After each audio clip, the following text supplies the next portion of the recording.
Hi mga ka-concert, ito yung ating passive speaker na KS755 MK2. Ito po ay 3-way, 3-speaker system. Ibig sabihin mga ka-concert, meron tayo dyang isang piraso ng 12 inches na woofer, isang piraso po ng 5 inches na mid-range, at isang piraso po ng 3.5 inches ng tweeter. 650 max power yung kanyang wattage, 97 decibel yung kanyang sensitivity. Pwede nyo i-adjust yung sensitivity nito mga ka-concert to increase yung ating SPL or yung sound pressure level. Ang kanyang impedance naman ay 8 ohms. Para nyo na po mabibili mga ka-concert ang KS755 MK2. Pakita ko na rin sa inyo ng malapitan at buksan na rin natin ano nga ba ang mga components na makikita natin dito sa KS755 MK2. Okay, so ito, natanggal ko na yung mga tornilyo nito kanina, yung ating KS755 MK2.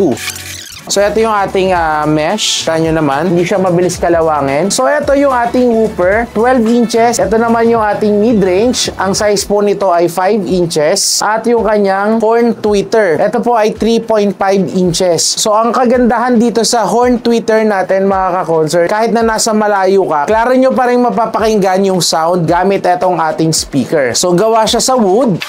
So, pwede nyo siyang i-wall mount. Kung meron kayong mga bracket or may base plate yung bracket nyo, pwede dyan. So, pwede rin naman natin siyang ilagay sa speaker stand dahil meron tayong hole dito sa baba.